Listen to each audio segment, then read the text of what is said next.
Side खबरों के लिए सब्सक्राइब करें फ्लेम मीडिया और उसके बाद बेल आइकन को प्रेस करें ताकि सबसे पहले आपको मिले एक्सक्लूसिव खबरें।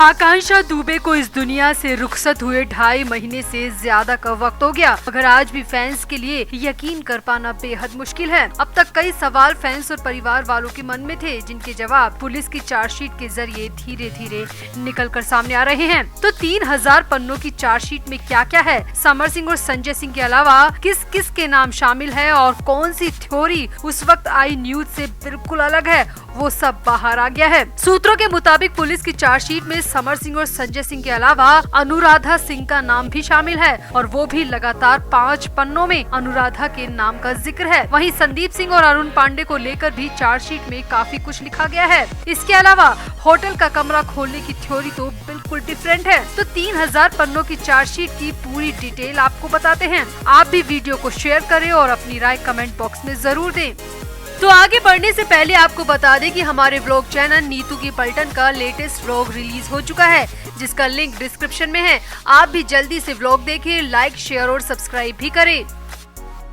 तो आकांक्षा मामले की पहली चार्जशीट कोर्ट में दायर की जा चुकी है और वो पहली चार्जशीट सामने भी आ चुकी है। सूत्रों की माने तो चार्जशीट की एक कॉपी दोनों पक्षों के वकीलों के पास भी पहुंच गई है और उस कॉपी वाली चार्जशीट से जो सामने आया है वो हम आपको बताते हैं। तो सूत्रों की माने तो ये चार्जशीट 3000 पन्नों से ज्यादा की है और शुरुआती तकरीबन 50 पन्नों में आकांक्षा दुबे को लेकर डिटेल लिखी गई है। आकांक्षा दुबे के बर्थ प्लेस से लेकर फैमिली डिटेल, चाइल्डहुड और करियर से संबंधित जानकारी भी दी गई है। इसके अलावा आकांक्षा दुबे की मेडिकल हिस्ट्री भी चार्जशीट में शामिल की गई है। अब आते हैं मेन मुद्दे पर। तो चार्जशीट में 25 मार्च की तारीख से लेकर 7 जून तक की डिटेल दर्ज है। 25 तारीख को आकांक्षा को लेकर जिसने जो बयान दिया था वो सब चार्जशीट में शामिल किया गया है। सूत्रों की माने तो आकांक्षा केस की चार्जशीट में सबसे पहला बयान उसी मेकअप आर्टिस्ट का लिया गया है, जिसे आकांक्षा अपने कमरे नंबर 105 की चाबी देकर पार्टी में गई थी। मेकअप आर्टिस्ट के बयान के मुताबिक आकांक्षा 25 मार्च की शाम को शूटिंग खत्म करके होटल लौटी थी और उसे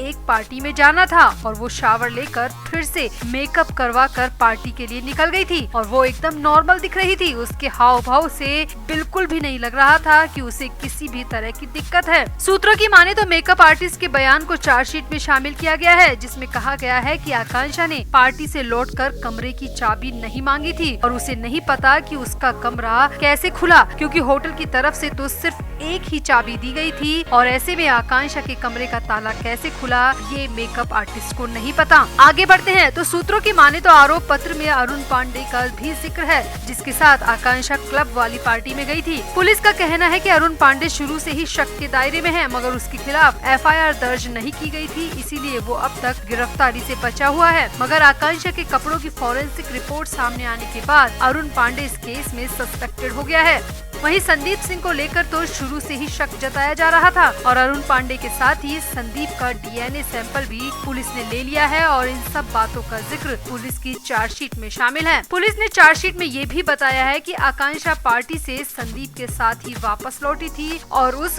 CCTV फुटेज का जिक्र भी इस चार्जशीट में किया गया है और CCTV फुटेज की एक कॉपी भी चार्जशीट के साथ सबमिट की गई है। सूत्रों की माने तो चार्जशीट में टीवी एक्ट्रेस अनुराधा सिंह का भी जिक्र है। जी हाँ, अब तक इस केस से दूर भागने वाली अनुराधा सिंह का आरोप पत्र में 5 बार नाम शामिल है। पुलिस ने चार्जशीट में बताया है कि अनुराधा सिंह को 2 बार तलब किया गया, 2 बार पुलिस उसे लेने मुंबई तक गई मगर वो नहीं आई। पुलिस का कहना है कि अनुराधा सिंह पर आरोप है कि उसने आकांक्षा के मोबाइल से काफी सारा डेटा डिलीट किया था और घर वालों की मर्जी के बगैर आकांक्षा का अंतिम संस्कार करवाया, वो भी बहुत ज्यादा जल्दबाजी में, जिससे कि शक गहरा रहा है। पुलिस का कहना है कि अनुराधा से पूछताछ किया जाना बाकी है और आखिर वो आकांक्षा की मौत के बाद इतनी जल्दबाजी में क्यों थी और आकांक्षा के फोन से क्या कुछ मिटाया गया, ये सब पूछा जाना बाकी है और इन सभी बातों का जिक्र चार्जशीट में किया गया है। आगे बढ़ते हैं तो सूत्रों की माने तो चार्जशीट में होटल के कमरा खोलने की थ्योरी बिल्कुल डिफरेंट है। तो आपको पता ही है कि आकांक्षा का मृत शरीर सारनाथ के होटल सौमिंद्र रेजिडेंसी के कमरा नंबर 105 में मिला था। पहले कहा जा रहा था कि पुलिस की मौजूदगी में आकांक्षा का कमरा खोला गया। मैनेजर ने खुद उस वक्त बयान में कहा था कि आकांक्षा का कमरा पुलिस की मौजूदगी में खोला गया, मगर पुलिस की चार्जशीट में कहना है कि पुलिस को इंफॉर्मेशन देने से पहले ही होटल के मैनेजर ने मास्टर की से कमरा खोल दिया था। इसीलिए पुलिस शुरुआती परिस्थितियां अपनी आंखों से नहीं देख पाई आकांक्षा की बॉडी की पोजीशन को लेकर। इसीलिए पुलिस को वही सब पता है जो कि वहां मौजूद लोगों ने पुलिस को बताया था। तो कुल मिलाकर पुलिस ने चार्जशीट में तकरीबन हर संदिग्ध का नाम शामिल किया है। समर सिंह और संजय सिंह तो मुख्य आरोपी हैं ही, साथ ही साथ संदीप सिंह, अरुण पांडे और अनुराधा सिंह का नाम भी शामिल है। इसके अलावा मेकअप आर्टिस्ट का बयान भी दर्ज है। तो पुलिस के इस पूरे आरोप पत्र पर आपका क्या कहना है? क्या कुछ छूट गया, क्या कुछ ऐड किया जाना चाहिए? आप भी अपनी राय कमेंट बॉक्स में जरूर दें और वीडियो को भी शेयर करें। तो आगे बढ़ने से पहले आपको बता दें कि हमारे व्लॉग चैनल नीतू की पलटन का लेटेस्ट व्लॉग रिलीज हो चुका है, जिसका लिंक डिस्क्रिप्शन में है। आप भी जल्दी से व्लॉग देखें, लाइक, शेयर और सब्सक्राइब भी करें। तो समर सिंह 6 अप्रैल से और संजय सिंह 12 अप्रैल से पुलिस की कैद में हैं।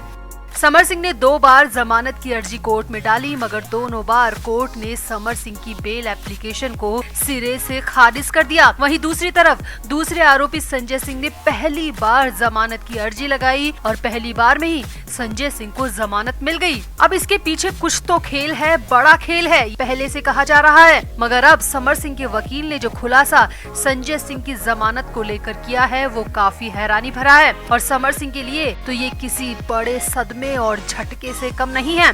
दरअसल खबर है कि जब जेल में समर सिंह को पता चला कि संजय को जमानत मिल गई है तो समर सिंह आग बबूला हो गया और जोर जोर से चिल्लाने लगा, क्योंकि ये ह्यूमन नेचर होता है कि अगर दोस्त फेल हो जाए और हम पास हो जाए तो दोस्त के लिए बुरा लगता है, मगर हम फेल हो जाए और दोस्त पास हो जाए तो और भी ज्यादा बुरा लगता है। और समर सिंह भी संजय सिंह की जमानत की खबर सुनकर बेहद गुस्से में आ गया, आग बबूला हो गया। खबर है कि समर सिंह ने जेल स्टाफ से रिक्वेस्ट की और अपने वकील को फोन करवाया और कहा कि वो अगले दिन जेल में जब भी मिलने का समय हो वो आकर मिले। अब अगले दिन समर सिंह का वकील सुबह 10 से 11 बजे के बीच जेल में मिलने के लिए पहुंच गया, जहां समर सिंह वकील पर पूरी तरह हावी हो गया और वकील को लताड़ने लगा। सूत्रों की माने तो समर सिंह ने अपने वकील को कहा कि तुम लोग निकम्मे हो, सही से पैरवी नहीं कर रहे हो। संजय सिंह के वकील को देखो, पहली बार में जेल से रिहाई दिलवा कर ले गया, तुम लोगों को मैं भरपूर पैसा दे रहा हूँ, फिर मुझे जमानत क्यों नहीं मिल रही और संजय को कैसे मिल गई? जेल सूत्रों की माने तो वकील थोड़ी देर तो चुपचाप सुनता रहा, मगर जब समर सिंह हद से ज्यादा बोलने लगा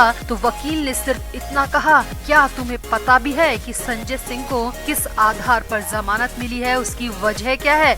सूत्रों की माने तो वकील ने समर सिंह को बताया कि संजय सिंह पुलिस को लिखित में दे चुका है कि वो आकांक्षा दुबे के केस में सरकारी गवाह बनने को तैयार है और तुम्हारे खिलाफ कोर्ट में गवाही देने को तैयार है। और संजय सिंह ने इसके बदले पुलिस से जमानत मिलने की प्रक्रिया में मदद मांगी है और इसीलिए कोर्ट में पुलिस ने संजय सिंह की जमानत का विरोध किया ही नहीं और संजय सिंह को कोर्ट से आसानी से जमानत मिल गई।